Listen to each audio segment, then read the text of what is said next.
actually go onto your Slido and give us feedback and post questions. Please, it's really, really something we want you to do. Thank you so much.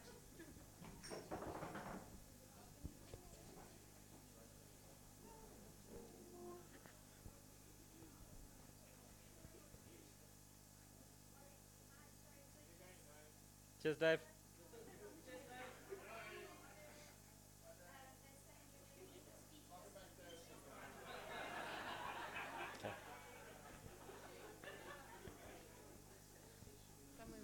Okay. Is that from Cape Town? Is that from Cape Town? I won't give them shit about it, don't worry. Okay, you guys ready to carry on? Okay. So apparently we really do need to use the microphones because otherwise the guys in Cape Town can't hear us. I'm surprised they're still here at this time in the afternoon. They should be surfing by now. Um, you think so? On the beach somewhere. But yeah, that's just jealousy. So I just want to recontextualize slightly. So a lot of the conversation we've been having up until now has subtly moved around the three dimensions we've been talking about. So if you just replaying some of what Michele and the group have been talking about, it is about the change in role as to what was expected, what he was playing, and how that shifted over the period. So kind of coming in as a hands-on expert, starting to move towards a counselor, coach, partner type role as to where it goes now. And you know, if you start thinking around things like the decisioning, the responsibility for the decisioning has naturally fallen to the consultants because of the lack of decisioning in the client. And I just want you guys to think through some of the implications of that for when we get back in. Just getting back, I'm gonna run through one or two more components. So just as you're navigating those decision or the different dimensions, so the different roles that consultants play, something that causes a lot of pain, and Michele's alluded to this, is not recontracting as you go. So you know, some of the biggest mistakes you can make is coming in think you're playing the role of an expert and you're actually expected to play the role of a partner. When you notice that kind of thing happening, and all of these tools are just there to make you more aware of what you're already doing, but when you notice, you actually have to recontract. And that may not be a physical contract with the client, it may not be a legal thing, it's not a legal construct. This is something that applies on a legal level, on a personal level, on a one-on-one in a team when you're in a Scrum setup. But you actually have to make it quite overt what you're seeing as changing, because it brings the discussion to the right point, it changes the expectations, it helps manage the flow of the information around the process. So, you know, when you notice that kind of thing changing, redefine the objectives. Spend some time with the client and say, listen, this is what I was brought in to do. I'm now noticing this kind of request coming through, or team member or anyone similar. Does this mean that what I've been brought in to do is actually changing? And if so, can we please talk about what that means to my deliverables, what that means to everything else? Go away, re-articulate your approach, agree the deliverables and deadline, and then come in and carry on in that context. It's something that we forget in the actual just running that we do at clients and we do on client site. But it's an important thing to make sure that you don't end up running off in a direction that's not intended and end up missing the objectives of the project. So on that note, I'm just going to run back into the case study itself. You know, a lot of the stuff that we spoke about in the last session was around the stakeholder management. There was a lot that I interpreted, it's me, as conflict avoidance. So I was trying to find a polite way of putting that. But you know, in terms of actually changing the context of the organization, if you are in an organization where you're needing to have those hard discussions, what do you do? How do you approach it? How do you identify it? And you know, just having some examples from around the room, and obviously from you as well, Michele, but just in terms of how do you initiate that kind of conflict? Because if there's not conflict, as consultants, we're not doing our job. If I'm going to be quite blunt, healthy teams have conflict. They just have healthy conflict, because that's the only way that you get change. So how do you get into that scenario where you're creating the conversations, the right kind of conflict, and work through it? That's where I want to head for the next short period, and then we'll see where it goes to from there. So I mean, Michele, if you want to start possibly with something where there was actual conflict, you mentioned a couple of the behind-the-scenes things, yeah, and how that materialized and what you did. So, yes, I don't think there wasn't a day that there wasn't conflict. I think for me, what And I'd actually like someone to answer this question for me. If you're constantly having conflict with someone, right, and then you win some, you lose some, whatever, but then what do you do in a situation when you're constantly reminding the client of a certain thing and they just don't want to do it? And then you get thrown in your face. No, but you're here as a resource. You're not supposed to think that way. Like, I actually had that once or twice already. And so I'd actually like to ask the room, like, when you're in a situation like that where the client thinks he's got a very distinct idea of you, right? Even though it may be like after many, many weeks of working with the client and then they turn around to you and they go, listen, you're not here to do that. You're here to do this. Like, then what do you do in that kind of situation?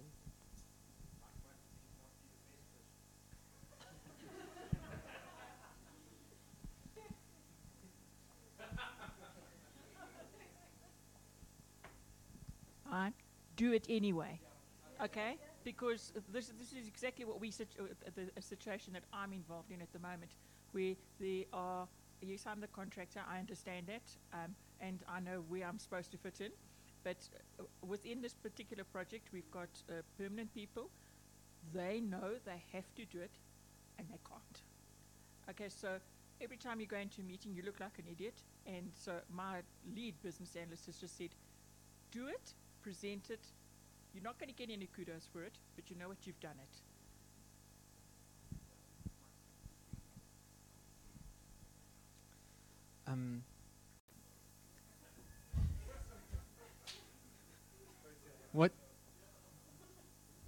What's up, Claudia? Give her a link in the chain, but it's still. Yeah, make Mike run around. I believe free thinkers should support each other. We should have each other's back. But it does feel like we're pointing the finger at the client a lot. We're saying client expected one thing, and then we went in and the client had different expectations or started asking for different things. Have we spoken to the client, and what has their response been to that? What did Percy say when we said, you asked for this, but then you actually meant this?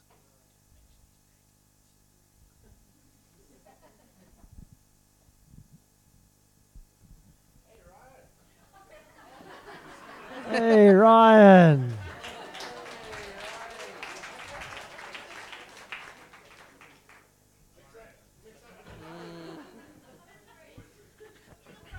So, Ryan, how do you manage conflict?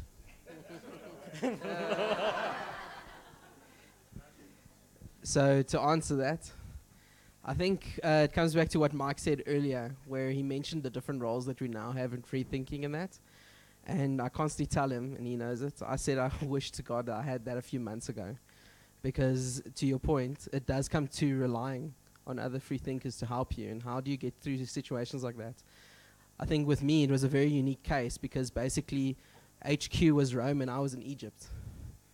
So now how do we have like more frequent conversations with one another and actually start building up these communication channels with the client? Because again, to your point, because I was there, and I was there, you know what I mean? I was the one that handled it. Now, with the new structures and that has been implemented, if that was there then, we wouldn't be, so there would be a lot of situations that wouldn't have never happened.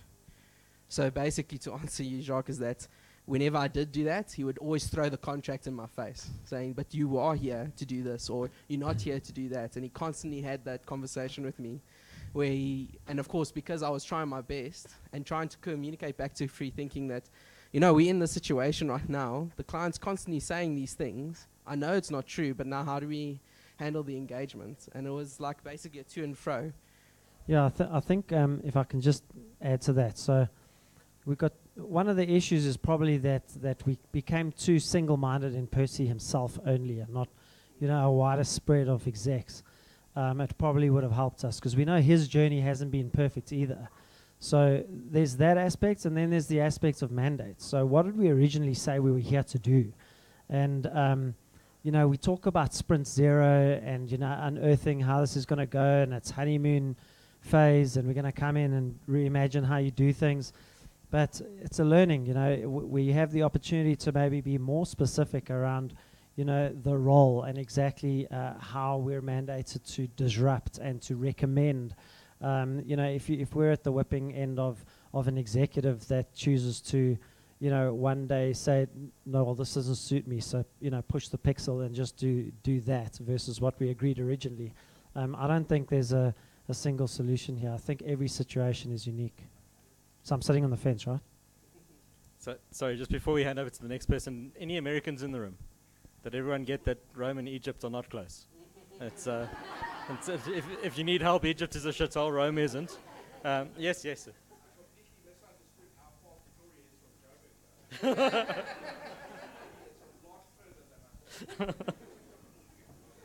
Okay, so I apologize. Jacques was supposed to hand the mic on to me. That's cool. This is maybe what Nigel's really effectively modeled, was to refocus the conversation. When there's conflict, go, I'm the consultant. I'm here to help your business do the right thing so that the business benefits and we benefit by proxy. And always refocus. It's not a people thing. It's not an agenda thing. It's always about how do we make you move forward? How do we get rid of the obstacles? And when there's barriers, how can we work around your constraints? If there's someone who's difficult, how can we please them and still get the effect through under the table? If I can say it that way. No, 100%. And that's actually the exact conversation we had. Okay, Ves, only say it once. Yeah. So just to add on to that, so that was actually something interesting that I eventually learned. Bringing that to the client the whole time, whenever you threw that in your face, saying, but listen, I'm here to help you. I'm not here to fight you. I'm not here to, make a whole different kind of organization. I'm here to help you. And whenever you do that and you completely take a step back, they already starts becoming more neutral, and then you actually start having a more meaningful conversation. Because let me tell you, try and work in Pretoria where you're dealing with a very, very hard Afrikaans guy. Like really, this guy, that's the culture as well. The culture shock I had when I got into. Why was he hard? Hey, no work.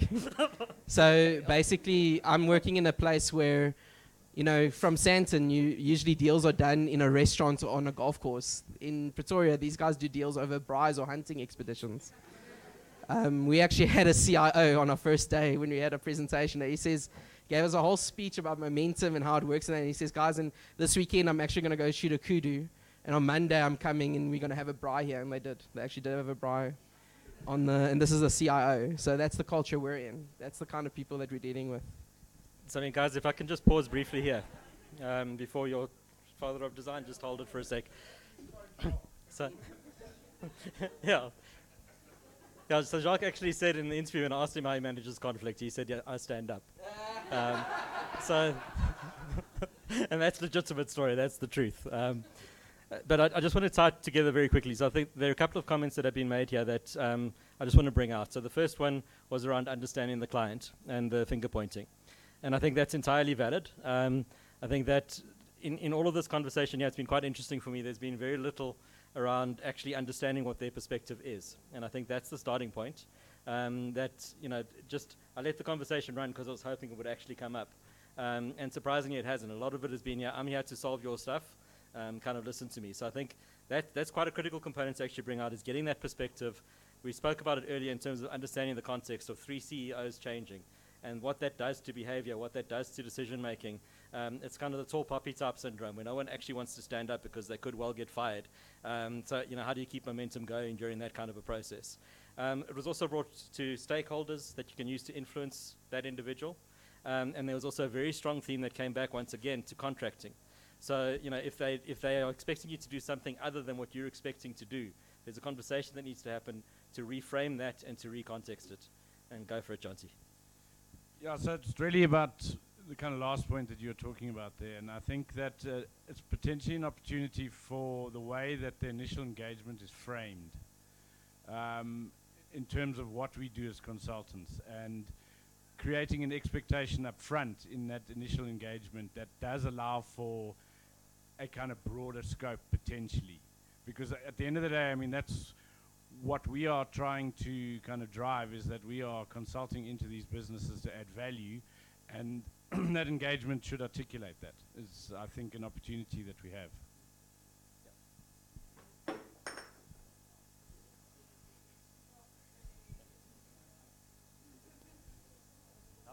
No one asking more questions yet.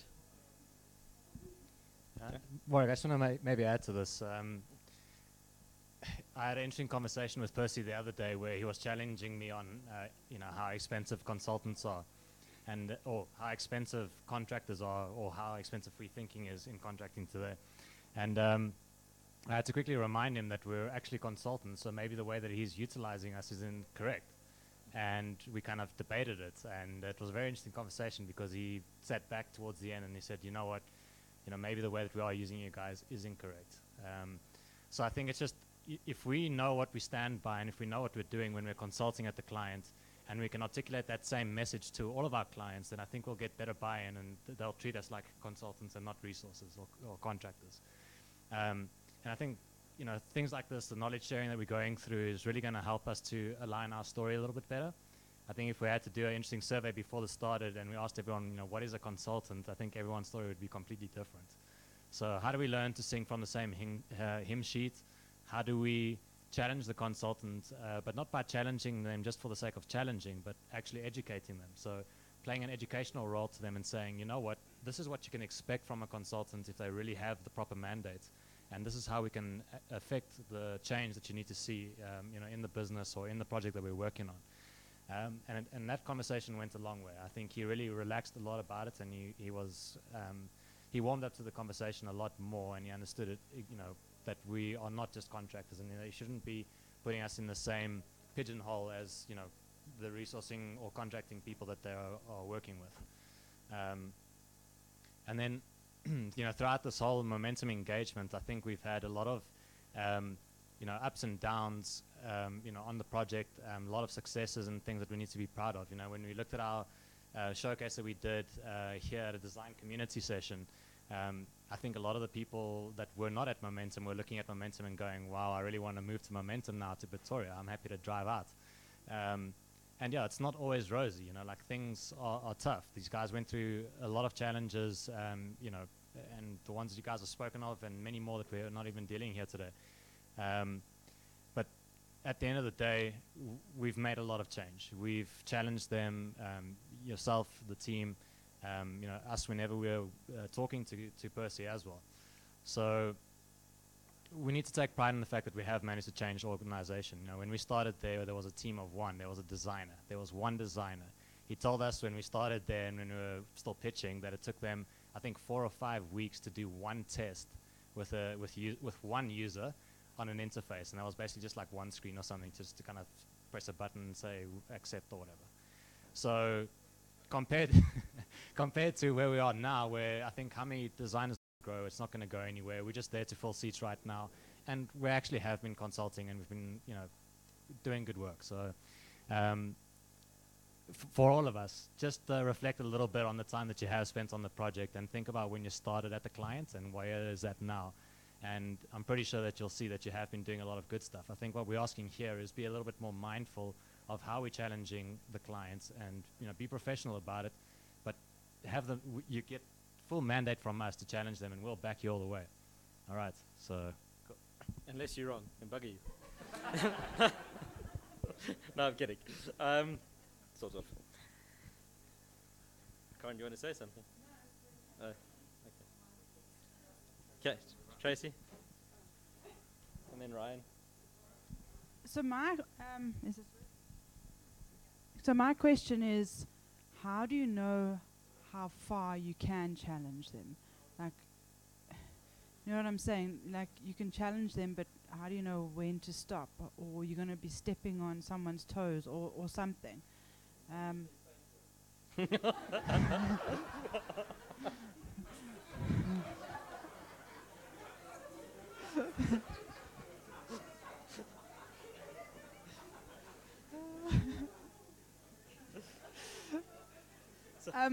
Just on top of that, I think for someone to also challenge the client, I think they themselves need to know what are they actually there for? What is the what did the client want, you know, and sometimes that does change constantly or change here and there. So those are the questions I have. So I mean, I'd be interested to hear. See, Andrew's putting his hand up. Anyone else? So somebody can get Andrew a microphone just to. I'd like some input from the room, and then I'll give my opinion as well. Okay, so I'm just going to touch on it quickly. I think it's a lot easier when you're in a team. So I think go to your team and discuss with your team. I think the collective is always better than the individual. And I think over time, you know, like when you build a relationship with a client, I don't think first day go and tell them that everything that they're doing is shit. You know, like build a relationship and walk that journey with them and prod here, prod there, see where they're accepting to your input and push back on change. Just to answer your question, in our case, on our project, I think also like the role thing is very important, that people know what your role and responsibility is. Because in our mind, for example, we had a piece of work we wanted to test, which is actually impacting one of the flows we're doing. And we went out and tested, and we thought in our mind, from a UX point of view, that's what you should do. Only to find out we're being told you shouldn't do that. I think it's very important to listen to the client if they clearly tell you, obviously. But also, like what Andrew is saying, it's very important to build that trust. And also challenging, more stretch. I wouldn't say the word challenge because challenge sounds a bit aggressive. I would say challenge people and stretch their thinking and mostly educate people about what you actually do. I feel like our clients sometimes don't understand what a user experience designer does, or a UI designer, what they actually do, even separate from actually being a consultant. Okay, so I mean, just my 2 cents there. Oh, Dean, sorry, Dean, I didn't see you. No, that's fine. Okay. So I think the question everyone's kind of like dodging around is consulting's not easy. If it was easy, then there'd be a lot more people in this field. There are a number of people that enter into consulting and then exit just as quickly. They're uncomfortable with kind of the way of doing things, of having to do the work that we do. The ability to challenge a customer is not that we're there to just aggravate the customer, because they've got enough stuff to aggravate them. That's our value add bonus. That's if you're not able to aggravate the customer, then set up a meeting with Warwick, and he'll do that for you.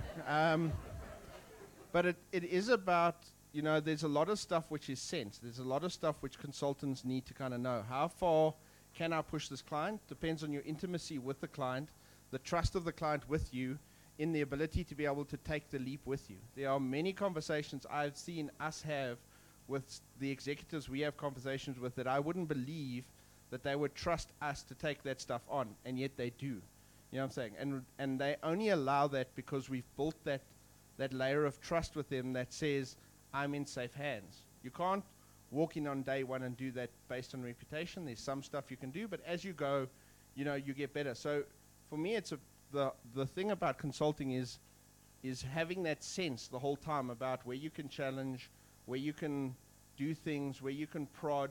We don't always get stuff right. A lot of today, I've heard, you know, we've overstepped the mark, or we've gone and done this, and the customer was upset. But we've all recovered. You know what I'm saying? We all have a toolbox of stuff that does that, and we all know that you can ask for an apology, you know, after doing something, which is often a lot easier than getting permission. You know, so it is a little bit irrelevant or irreverent in our approach, in that we kind of like do those things and push the customer out of the bounds, but we know, or we have a sense of how far we can push the customer, and that's really, really important. That's what good consultants do, is have that sense about how far can I take this, how far can I push, how do I get that boundary moved, and knowing that, I suppose that phone call back to Rome, was it, is always there to kind of say, I need help, or I need skills, or I need people, or I need Jacques, so that you can actually, you know. All right. So I don't know why everyone gave me a microphone. I don't need it. Cape Town can hear you. I'm sure Cape Town can still hear me. I don't know, Warwick. So I guess, like everyone has said wonderful things. The one thing that I've found just in my personal experience has also been around picking my battles.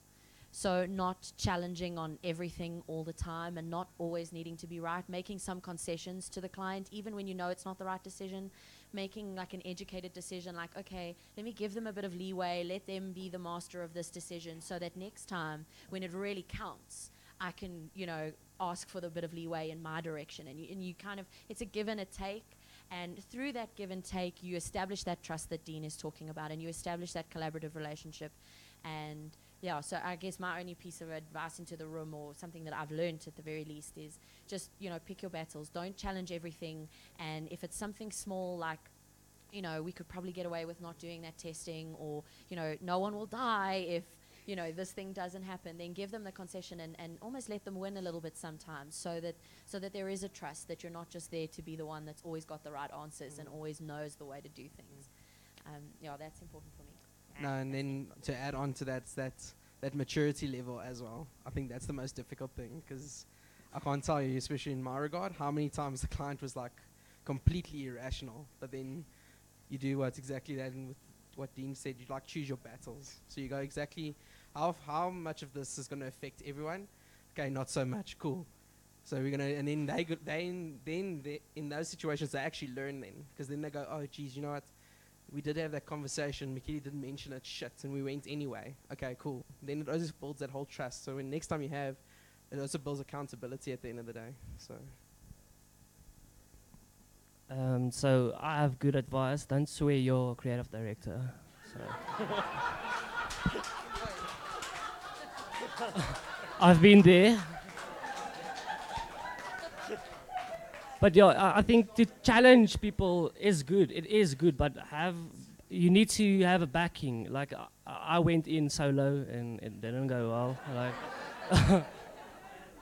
Yeah, like sometimes they are confused. Like they tell you to do something and you do it, and at the end of the day, they're like, "No, we don't want you on this anymore." And then you're like, "Why?" And then you get swearing at each other, and then it doesn't go well. So have backing also before you go into this stuff.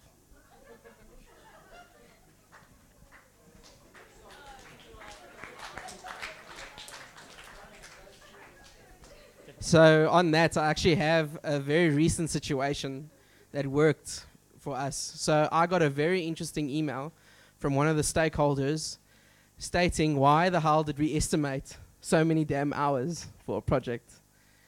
So the old me would have handled it myself. I would have put the email together and send it, and then obviously have the debate. What I did this time was I actually got the team together. We sat in one of the booths. I already wrote a draft, and we went through it. And the reason why I thought that was the best example for me in terms of that, was that not only did it come from me, because the stakeholder emailed me, but if one of my team members were caught in a corner, we would all be on the same page. So for me now, my latest theme is now over communication.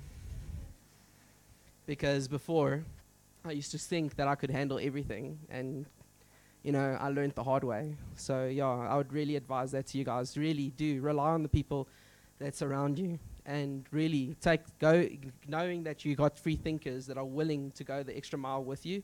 I can't tell you how valuable that is. So really do that.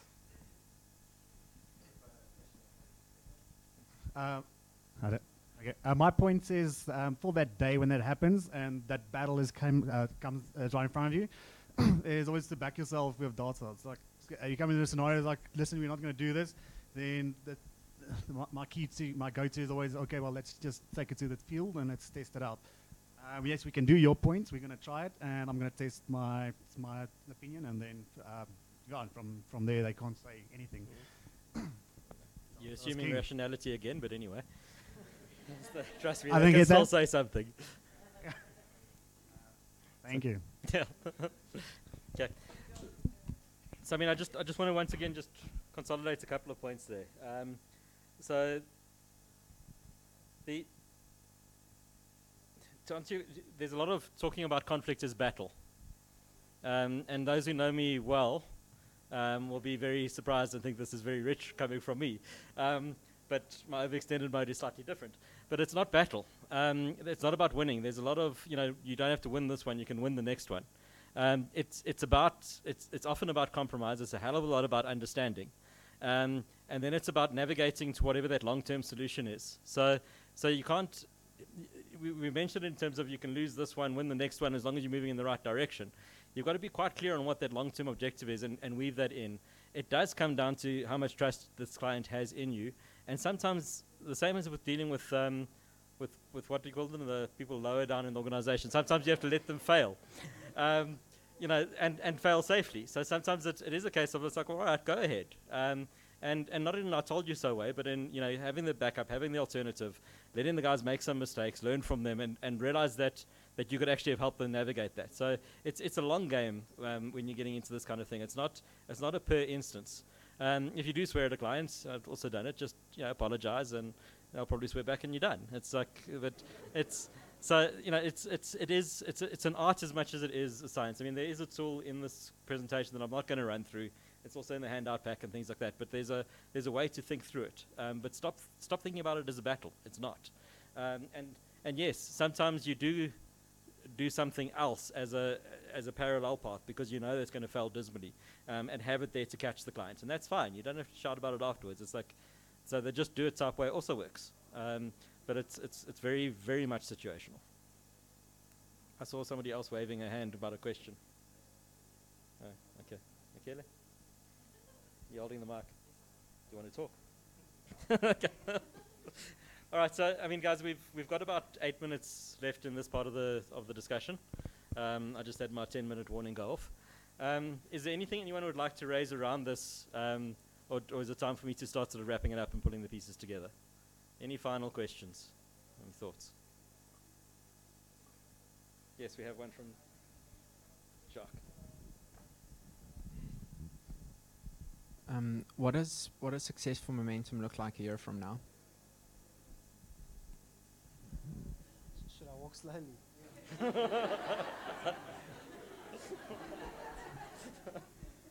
Success and momentum in a year from now. It's exactly everything that we wanted to do from the beginning.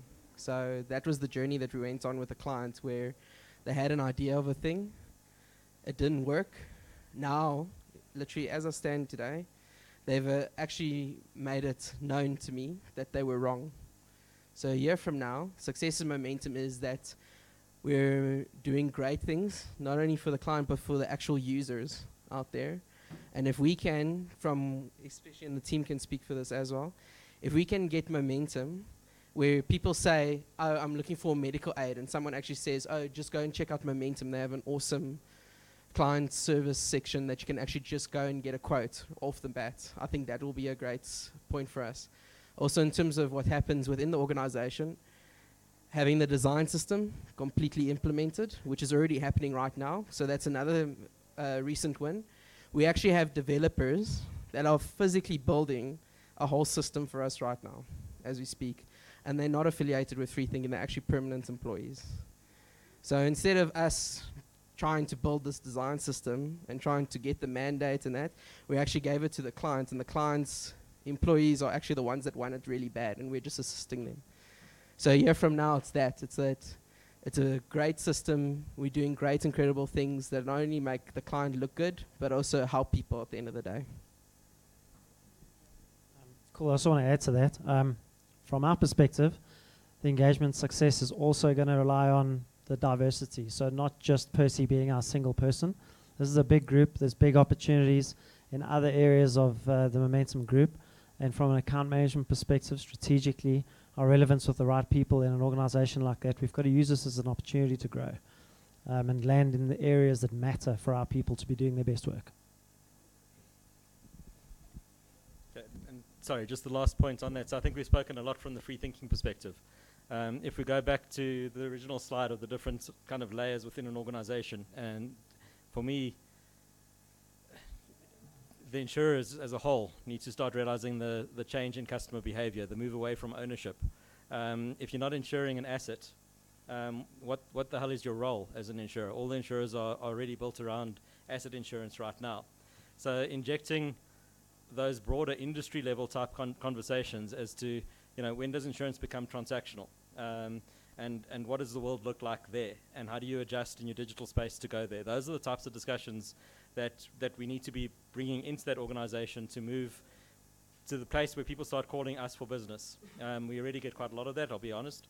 But, where people start thinking, hey, we've got a strategy issue here, let's get these guys in. And I think that's where it comes to broadening the reach within free thinking as well.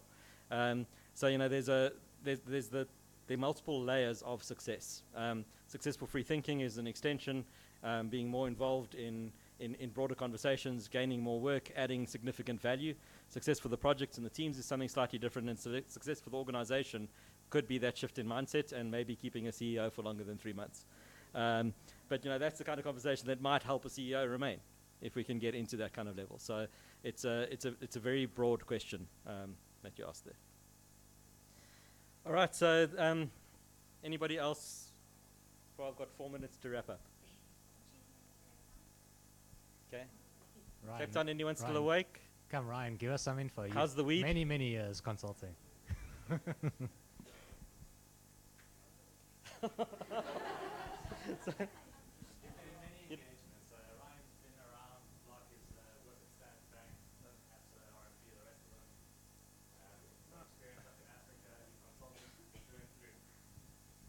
do I know?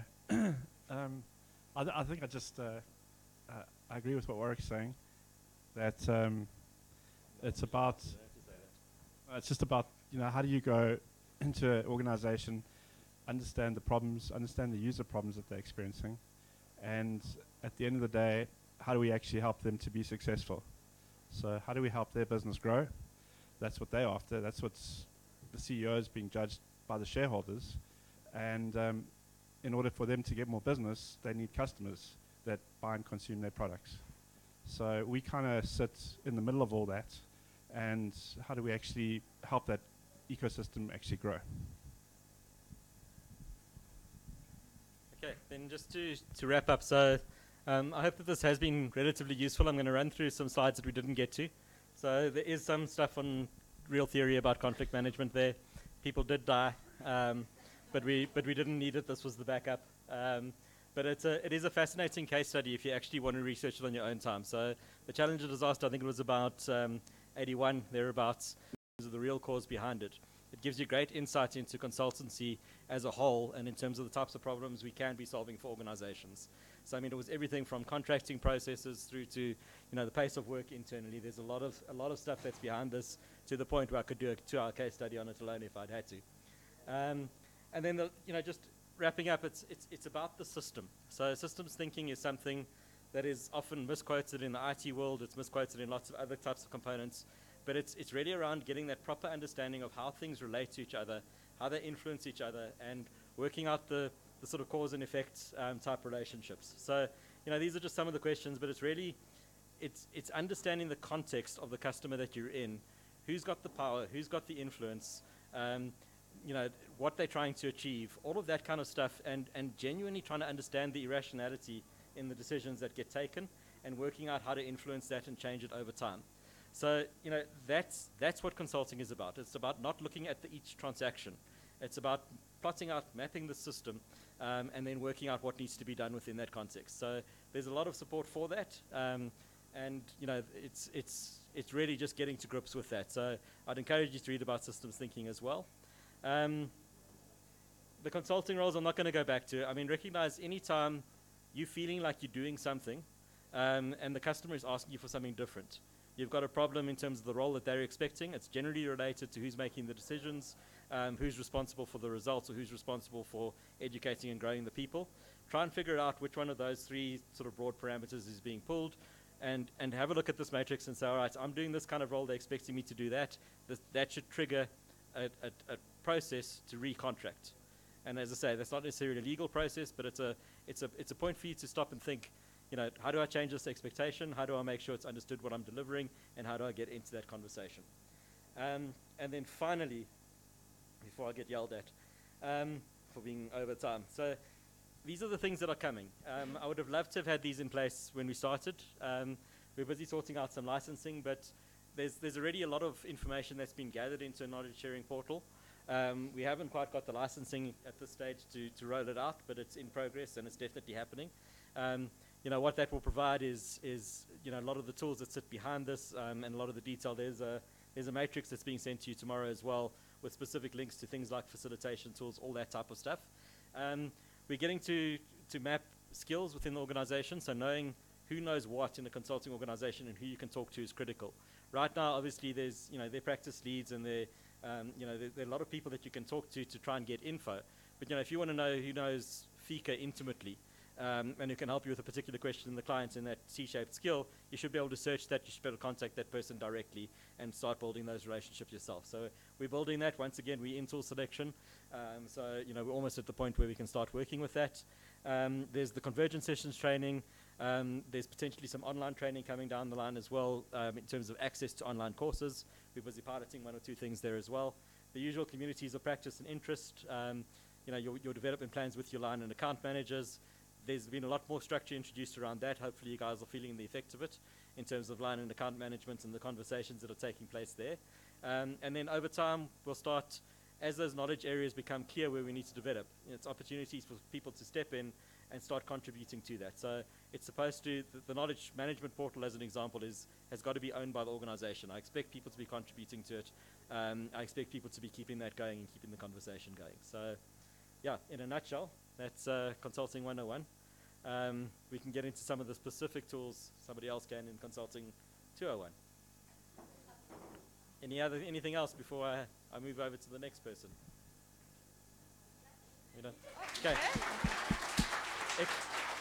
Ignore that slide. There we go. Cool. Thanks, Warwick, Michaeli, Mark. We really appreciate it. It's Mike and team. Yeah, sorry. Judy, so just a very quick reminder is Kelly has prepaid for parking, so I've seen a couple of people leave, so we just want to remind you that you can collect the tickets from Kelly before you leave. Okay. All right, Judy Agolia, she's now going to give us a Illumina splash up. Okay, so before we start, I just want to change the vibe. Thank you. So can you all just stand up for 1 sec? Up again. So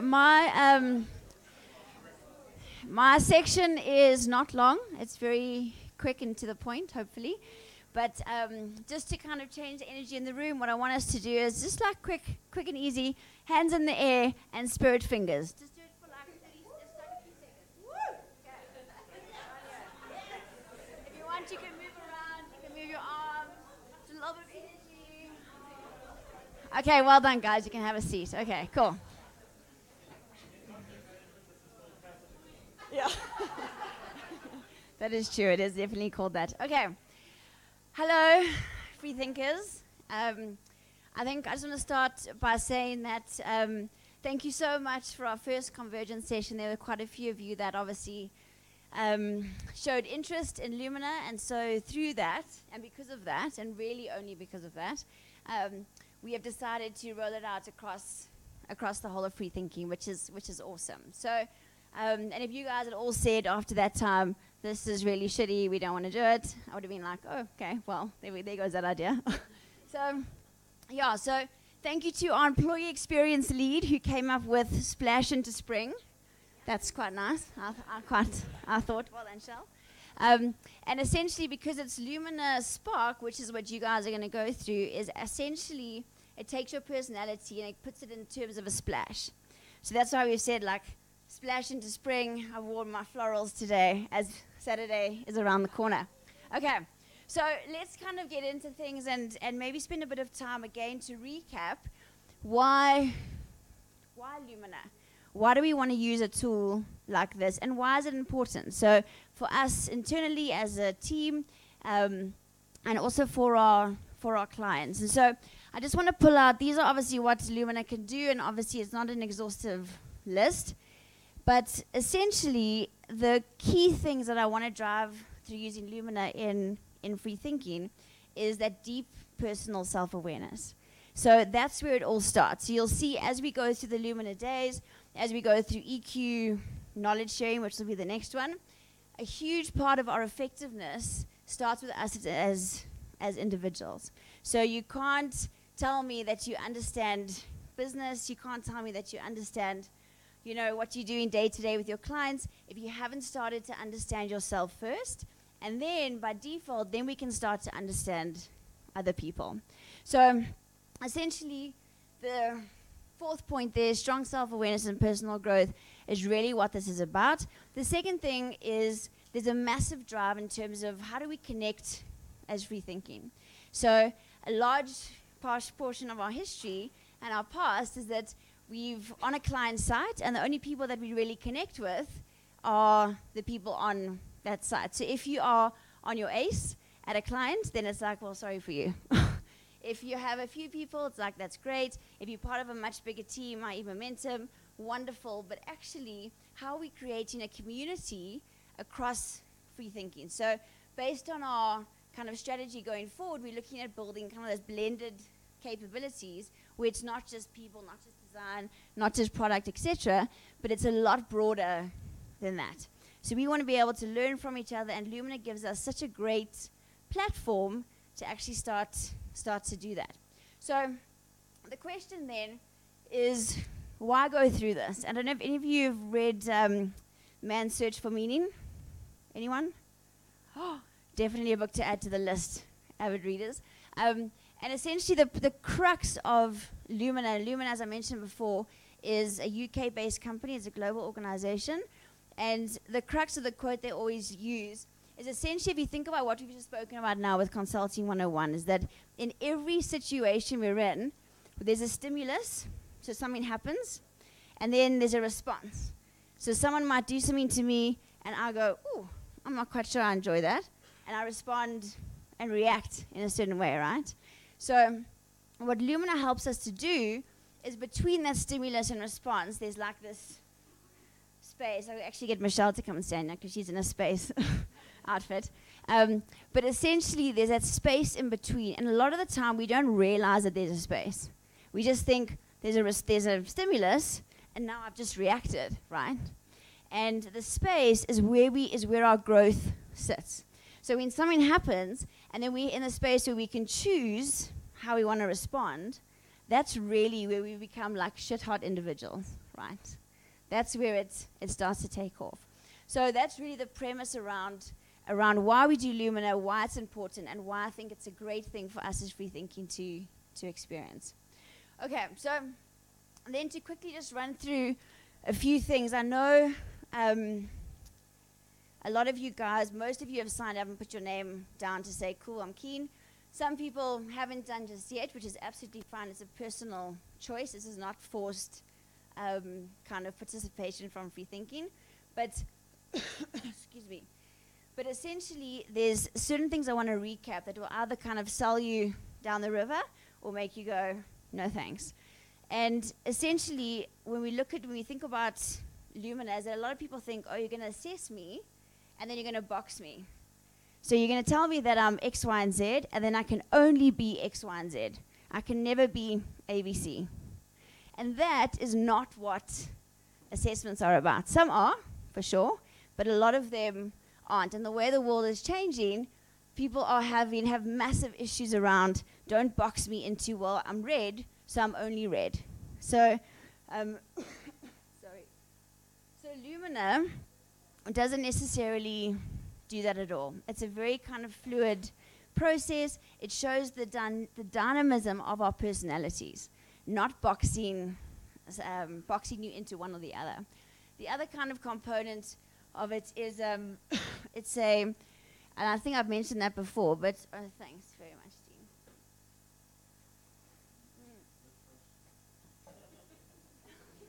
Thanks. So, okay, so where was I? So essentially what Lumina will do, it has 4 different colors. So those are your like archetypal personality colors initially. And those are like red, green, yellow, and blue. And then what it does is it breaks that down into 8 different aspects. So 8 aspects, and on the outside of that is 24 different qualities. And then what it does is it breaks it down across 3 different personas.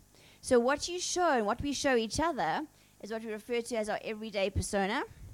What we have at an underlying level is what you show to your spouse at home, or if you don't have a spouse, what you show your dogs. And, or maybe that is, okay, let me stop there. But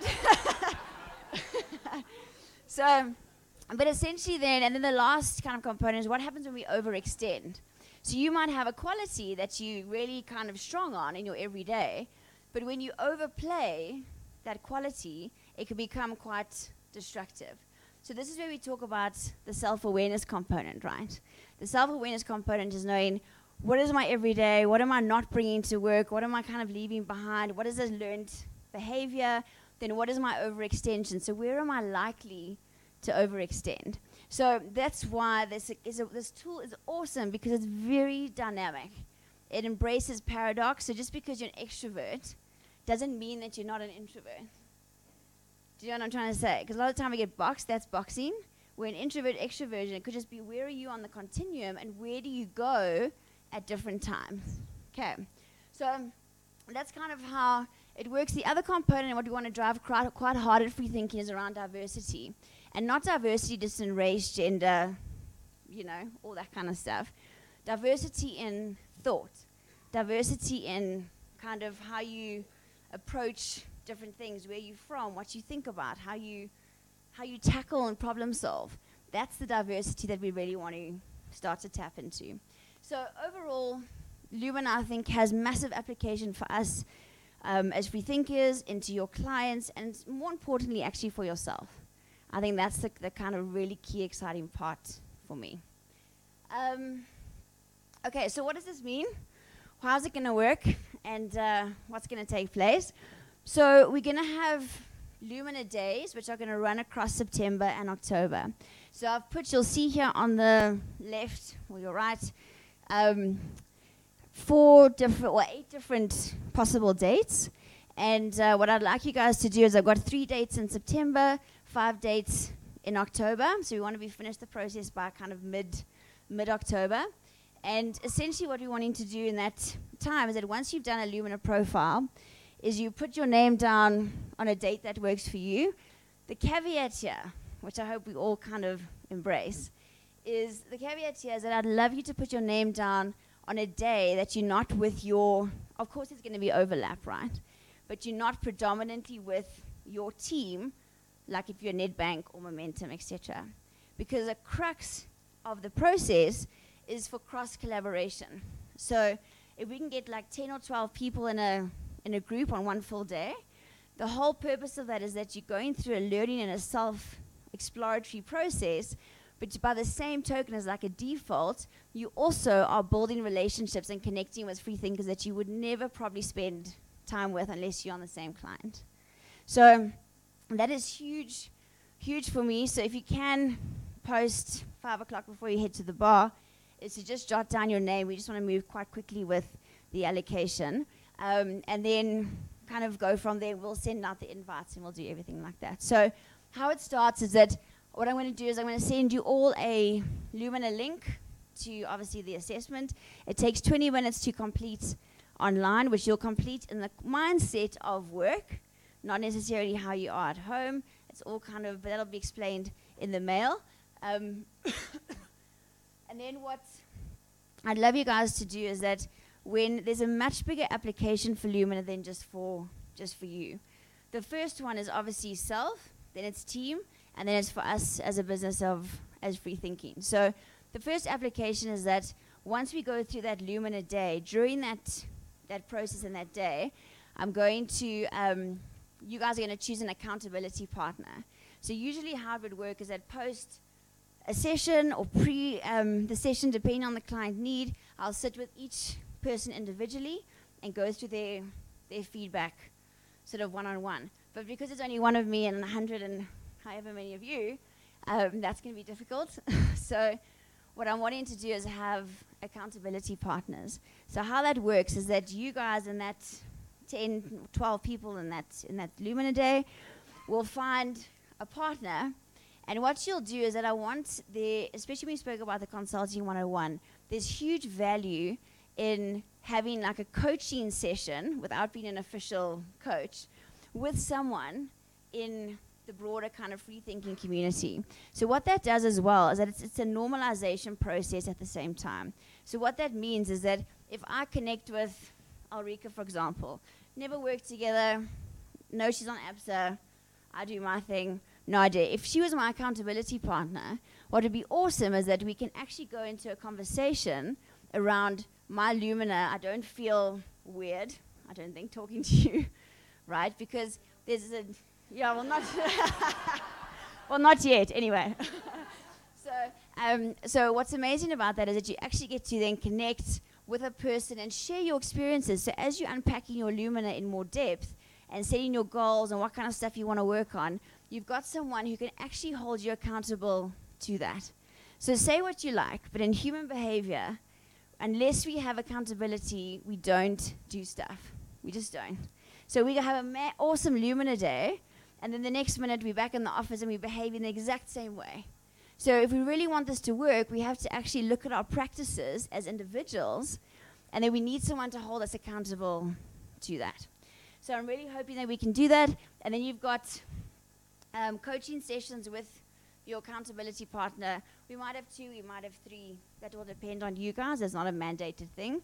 Where you just connect, you share some of your experiences, your growth, your learning, and they do the same, and you ask great questions. So a large part of the consulting side that we just went through is our ability to ask really great questions, right? So that's what I'm hoping that we'll do through that process. So that's the individual kind of element to it. So I'm going to consolidate all the results and kind of put a team mandala together per client. So for example, you have this Lumina day with people that you don't really maybe connect with all the time, and then you have a team mandala, which will show across all 3 of your personas, right, where you guys sit as a team. And then I'll come and spend time with the account managers, the line managers, and with you guys on that particular project or that particular client. And we'll actually look at what do we need, where do we sit as a team. So now we're actually making the link and the application to your workspace. So in a workspace, it's kind of saying, what are your guys' challenges? What do you battle with on this client? What's kind of going on for you, etc. But now that we have all this data, it's a lot easier for us then to actually have a very informed and constructive conversation. So I'm wanting to do that next. And then what we'll do per team or per client is we'll do like an action learning challenge. But none of this is additional work. So let me just put that out there. An action learning challenge is that when you essentially you'll say to me, okay, cool, Jules, in momentum we're battling with X, Y, and Z. Okay, cool. So how do we go through a team coaching process where we can actually say what kind of stuff do we need to either tune up or tune down in this client, if we need to influence the stakeholder, if we're not getting, if we're hitting a roadblock here, how do we get around that? And you use what you've got, which is your only real resource, which is yourself, right? To navigate that circumstance and navigate that place. So that's what I'm really wanting to do. So we're going to go self, into the team, into the client application, and then last but not least, we'll do a full consolidation around the business of Freethinking. So for all of us, where do we sit? In our predominant colors, do we normally like hire or have freethinkers who are mostly like red, blue, yellow, green? Like what do we have? Because what that enables us to do is to really be quite conscious and targeted in how we communicate with people, how we engage with them, how we kind of want a diverse mix. And if we don't have that, why not? So it enables us to really ask good conversations, well, good questions, and have great, insightful conversations. So that's really the essence of what we're wanting to do. We'll hopefully get the majority of this done before the end of the year, but it might extend into next year. One of the questions that I know a lot of you are probably thinking is, how do I get off of my client for a full day? And how do I actually come and take part in something like this? How would I log it, etc.? So your line managers and account managers do have a view of what you're wanting to do, and they will communicate directly to your clients around that you will be taking this day out, which will be classified as training, and you guys will have, so please on your timesheet 5, just log it as training for Freethinking. If you are a contractor, this is the other element of things, is that I have said in the mail that there would be a fee for you guys to cover in your personal capacity. I do realize, again, to state the obvious, that if you're in a Lumina day, then you're not billing that client, which I know is difficult, and I completely understand that. However, I would really, it's up to you whether you decide to do Lumina or not, or take the day off or not, it's up to you. But I hope that you do, because I think there's huge value for yourself in growth, and there's massive value in terms of how you connect and feel connected to your client team, as well as the broader business, because we will be taking Lumina into next year. There's other tools that we can use, which I can couple onto that, and I'd love everyone to kind of start together, but again, it's not prescriptive. So it's very much up to you. If you do have questions after this that you would like to chat about or come and have a conversation with me, please get in touch. You're more than welcome to do that. Just as a small story, I now need to end. Oh, okay, sorry. I'm not. I can tell you the story another time. But yeah, so guys, that's exactly it. I know I'm out of time. But just as your last kind of picture is, it can get ugly when we overextend ourselves without awareness. And you'll know as we start to go through the process, you'll see in when you start seeing stuff in yourself, you'll start to see it directly in others. And that's kind of the growth that we want to go through. So my last plea to you is come on the journey, sign up on a date, and if you have any questions, please get in touch. And I'm sorry I was over my time.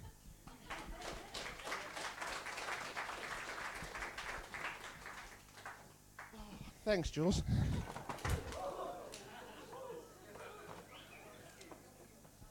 Warwick said he'd be throwing these at people.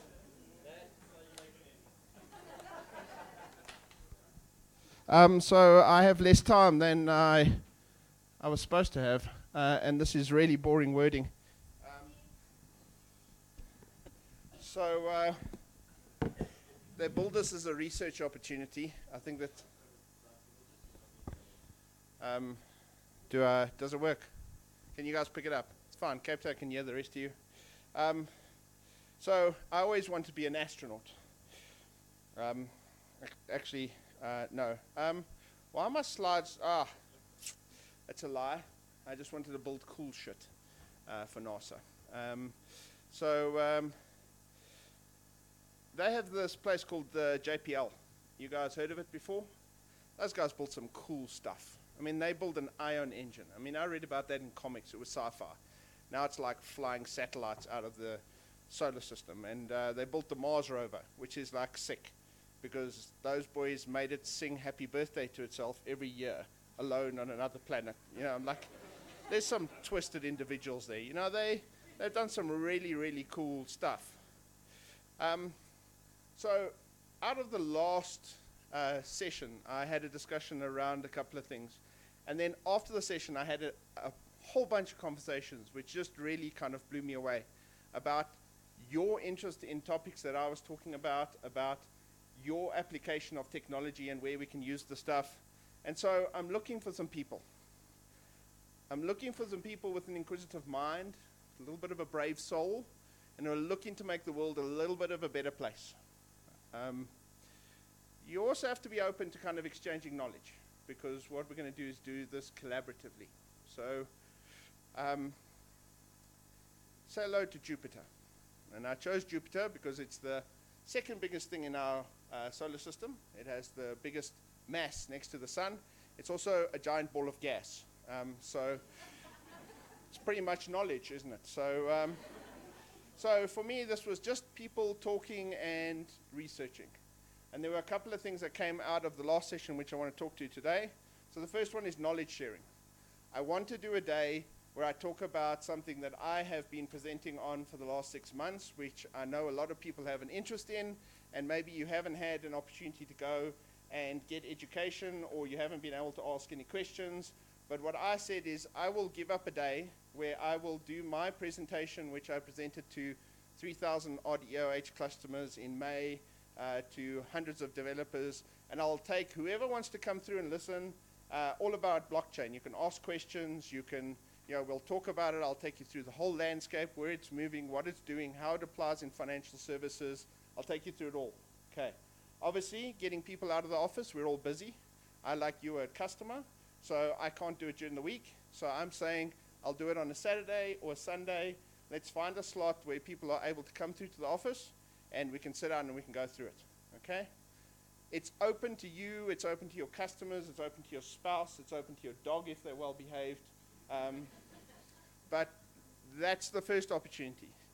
Beyond that, I would like that to continue with other people who have a lot of information in their heads, who are very bright people, to pick up the mantle and also offer to take a topic and take a Saturday and come through and share that information with everybody. Okay. If you, and I know those brains are in the room, so don't stare at me blankly. I want somebody else to help pick us up, and I'd like that to be a series that we're able to do, so we're able to kind of share knowledge. Ryan's going to come talk to us about development and software. The second one is a research topic, and this really came off of the chat I had last time around voice. And we spoke about how Google AI is now phoning and placing kind of bookings at restaurants. And then we saw how everybody at the moment is putting chatbots everywhere. You can't log onto a bloody site without something popping up and offering help and assistance. But I'm finding them really silly. And I'm finding them starting to become an annoyance. And I think it's because people aren't doing it right. They're applying a technology, but they haven't thought through the process. And then I had conversations with some of the people that are in this room. So I know we have copywriters. I know we have people that understand English a whole lot better than I do. I know that we have design and research people who understand people and psychology a lot deeper than I do. And I was thinking, if we have this stuff, why is it not being applied intelligently? Why has someone not taught these bots how to understand how people listen? So I'm not the expert, but there's people who are, visual, they are touch, and they are, and listen, so those things, okay? Why is the bot not picking up in chats that I'm having with it what kind of language type I'm using, and then changing its conversation to talk to me about in that way? Because if it keeps talking to me in a visual sense, I'm going to start getting miffed with the thing, because it's going to say, do you see how that would benefit you? And I'm going, well, I can't feel anything, so what the hell are you talking about? So for me, that just didn't resonate right. So I want to take an opportunity again. This is a Saturday. The time here is for us to take the whiteboard in the boardroom, put up the ideas around what it is, and hopefully put together, I don't know, if it's constructive, a 10 or 12-page kind of document out that we put out to our customers, that we just share internally and laugh about, that we put together and then say we'll never publish that under our own names and then put it out under Warwick's. You know? But what I want to do is I want to put our view as free thinking about if voice is going to be the next UX, if voice is going to be where you're going to connect with your customers, and I truly believe that it's the next frontier. VR is there, but it's going to be a lot harder to find application than voice, okay? Then how do we put it out there in what are the things you're going to get wrong, and what are the things you should be watching for? And how do we do this better so that the bots and the chat commands and the voice commands that we actually build into systems make sense and people can use them? Okay, that's the two things I want to get right. That's the things that I'd like some help with. I'm going to put out the invitations, and they come with a clear, no bullshit kind of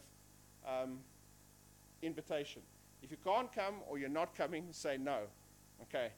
If you leave the invitation there and go, oh, well, I won't say no, I am going to accept it as a no. So if you don't say yes, I'm coming, then it's a no.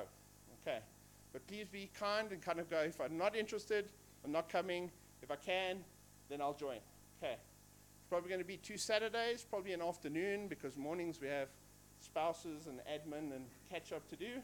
And afternoons maybe, you know, a bit more of a braai and a beer kind of situation, and we can open the doors to the patio and just spend a couple hours and see how it goes. Okay. Those are my 2 things. Thank you very much.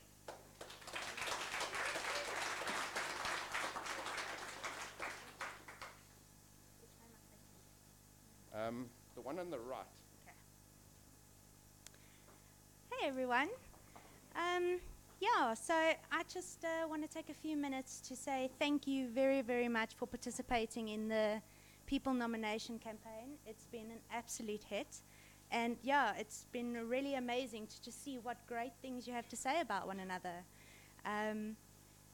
In terms of our August nominations, we've received a numerous amount. In fact, we've actually received a couple, more than once. So once again, just thank you. But I do want to urge, let's not stop there. We're really on a drive to embed this culture, and recognition is a key part of that. It's who we are. We say we're a business about people, so let's do it.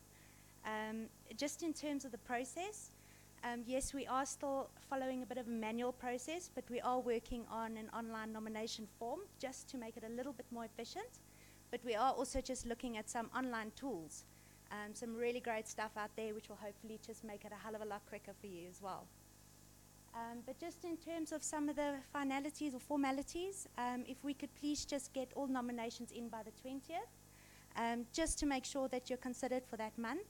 Yes, we are definitely rewarding, and no, there is no limit. I think what's key is that, there's no T's and C's, as you can see. It's up to you what you make of it. I do think, though, that it's important that we continue to just drive that behavior of recognition. And now we get to the fun things. So this month we've got 5 key standout free thinkers that have really just, hit the mark, gone above and beyond. And we really think that it's important that we actually recognize these individuals in a forum like this. In terms of why we've chosen them, there is no science behind it. But I think the key thing is, what has that individual done to go above and beyond? It's about the essence. So we're not looking for who can wordsmith a beautiful nomination, not at all. It's about the essence of that message. It's about the essence of the behavior and the essence of that individual, and ultimately the impact that that individual has had on his team and individuals around them. So without further ado, our first winner is Nigel.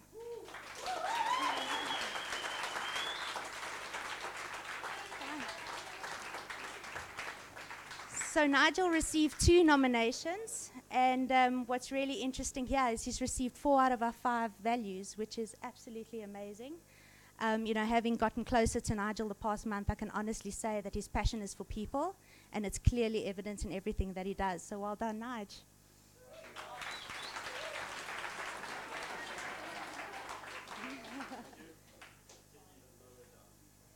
Next, we have Stephen Kawai.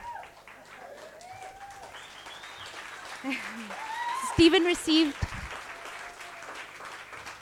received 2 nominations, and I think what's really amazing is that in his personal life, he's become a father, yet that's never stopped him. He's completely gone above and beyond. He's taken a leadership role in his own personal time, and he continues to deliver excellence in everything that he does, and that should be nominated and recognized. So thank you.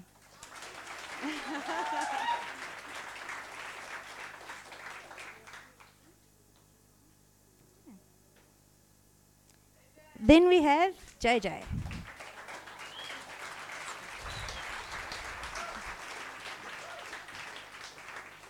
So this is a very special nomination in that he actually received a nomination directly from his client. So it just goes to show that his impact is beyond just free thinking, but at his clients as well. So congratulations and well done.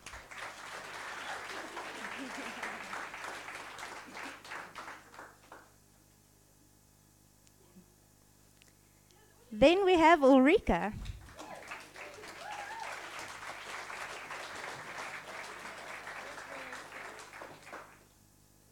So Ulrika received 3 nominations this past month. And yeah, I think the main thing here is that she's absolutely stepped up.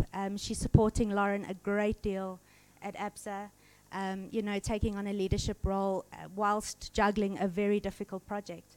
So thank you for all the support that you keep giving.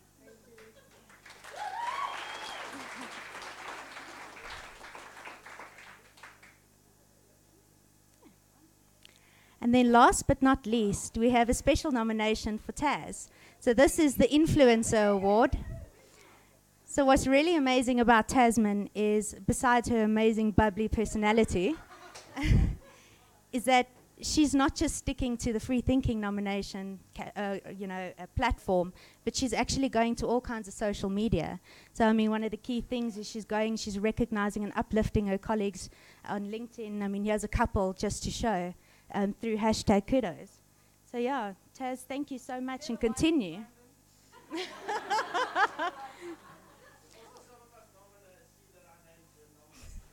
they pop up on LinkedIn actually. It asks me, it's like, hey, do you want to nominate? Do you want to give kudos to this person? Yeah. It's the profiles that I store.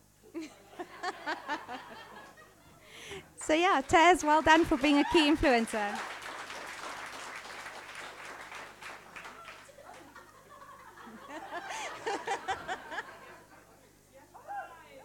As mentioned before, keep recognizing, keep uplifting, and keep up the great work.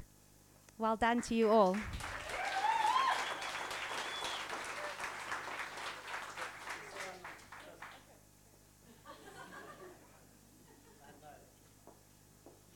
Cool. So in closing, guys, thank you.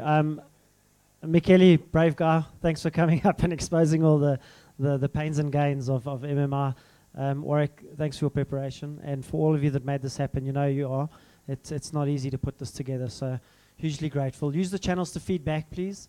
We want this to get better and better, so let us know what we're doing right, what we're doing wrong. Ideas, share your stories. Let your stories filter into these kind of forums going forward.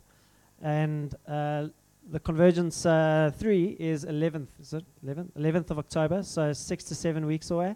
We look forward to it. The topic, you're going to see more of Jules, so a whole month of Lumina and the next Convergence 3, so on emotional intelligence. So we look forward to her sharing a lot of content around that for a couple of hours.